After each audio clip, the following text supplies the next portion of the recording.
안녕하세요. 대원 멘토 신봄철입니다. 오늘 알아볼 기업은 ELP고요. ELP에 관련된 이슈는 어떤 것들이 있는지 한번 같이 살펴보도록 하겠습니다. ELP는 OLED 장비 중에서도 후공정에 해당하는 장비를 만드는 기업으로서 삼성 디스플레이의 수혜를 볼 수 있는 기업 중에 하나다라는 겁니다.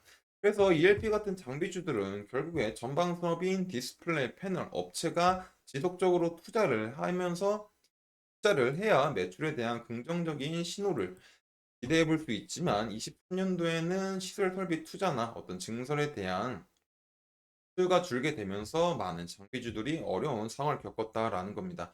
하지만 24년도는 IT OLED 시대가 도래했기 때문에 4년도 이후로부터는 OLED가 조금 괜찮은 상황이 마련될 수 있는지 한번 간단하게 살펴보도록 하겠습니다. ELP에서 분야를 보시게 된다면 조금 단순하다라는 거죠. 결국 OLED 패널 검사기, 모듈 검사 기타와 임대 매출과 기타 매출로 나눠져 있다라는 겁니다. 근데 이런 임대 매출과 기타 매출 같은 경우는 딱히 뭐 그렇게 큰 부분을 차지하고 있지 않기 때문에 굳이 막 주의 깊게 볼 필요는 없지 않나라고 생각합니다. 결국에 이런 제품을 보게 된다면 이런 패널 검사 장비와 모듈 검사 장비가 있다. 이런 패널 검사 장비 같은 경우는 디스플레이 검사 장비 중에서 OLED 패널 에이징이나 검사용 장비 해당해서 결국에 이제 후공정에서 제품을 이제 안정화나 최종적으로 이제 불량이 있는지 없는지를 확인해주는 장비다라고 생각하시면 될 것 같고, 이런 모듈 장비라는 거는 결국에 TFT나 셀 공정을 마친 패널에서 어떤 평강판이나 구동치, PCB, 백라이트나 탑 케이스 등의 부품을 조립할 때 쓰이는 공정에서 사용하는 장비라고 생각하시면 편할 것 같습니다.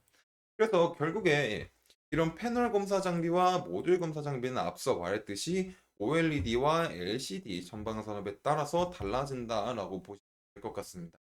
그래서 ERP 같은 경우는 이제 작년이었죠. 작년에 이제 47억 규모의 패널 생산 및 판매를 계약했다. 그리고 이제 이 계약이 이제 올해 24년 한 6월 달쯤에 끝난다고 나와 있는데, 이 47억 정도의 규모가 어느 정도냐면 ELP 22년도 매출의 기준 퍼센트에 해당하는 규모다라고 보시면 될 것 같습니다. 그래서 이런 24년도에 삼성 디스플레이가 지속적으로 설비 투자를 하게 되면서 어떤 장비에 대한 수주가 지속적으로 들어오게 된다면 ELP가 조금 더 긍정적으로 상황이 나오지 않을까라고 생각해 볼 수 있을 것 같습니다. 그리고 이런 삼성 디스플레이 같은 경우는 23년도부터 26년도까지 전체 4.1조 원에 해당하는 이제 계획이 있기 때문에 23년도에 한번 투자를 했고 24년도에도 한번 더 투자를 할 수 있는 상황이 마련될 수 있다. 그리고 이런 기대감들이 어떤 실적으로 반영이 되게 된다면 주가에도 긍정적인 상황이 나오지 않을까 싶습니다.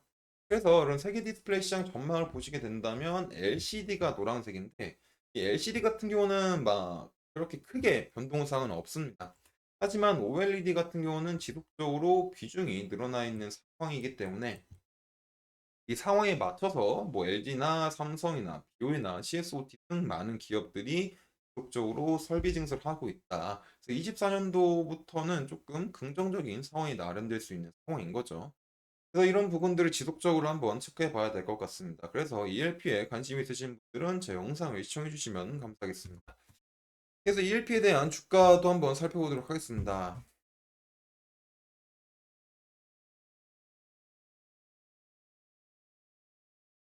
일단은 막 그렇게 이제 크게 지금 볼 만한 부분들은 이런 부분들에서 지속적으로 눌림이 나왔었다. 그리고 그 가격대를 봤더니 한 4,000원 부근이라고 볼 수 있을 것 같습니다. 4,000원 부근들이 조금 강한 저항 역할을 하지 않을까 싶습니다.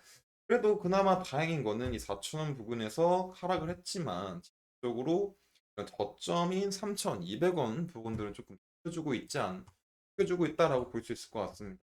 그래서 어떤 상승 시나리오를 보게 된다면 이런 3,200원 부분들을 잘 지켜주면서 반등이 나오고 여기 돌파했을 시 추가적인 한번 등을 기대해 볼 수 있지 않을까 싶습니다. 하지만 반대로 어떤 하락 시나리오 같은 걸 보게 된다면 3,200원 부가 3,100원 부근을 이탈했을 때 나올 수 있겠죠. 하지만 아직까지는 그런 상황이 아니기 때문에 조금 더 지켜봐야 될 것 같습니다. 만약 이런 부분들을 다 돌파하게 된다면 다시 한번 4,500원 부근까지는 상승할 수도 상승할 수 있는 시나리오도 한번 생각해 볼 수 있을 것 같습니다. 그래서 제일 중요한 건 지금 현재 라인에서 바닥을 잘 만드는 게 중요하지 않을까 싶습니다. 여기까지 차트를 맞추기로 하고요. 추가적인 뭐 주가의 변동 상황이나 ELP에 관련된 긍정적인 이슈가 있으면 제가 지속적으로 확인할 예정이니까 ELP에 관심이 있으면 제 영상을 시청해 주시면 되겠습니다. 이상 대형 멘토 신범철이었습니다.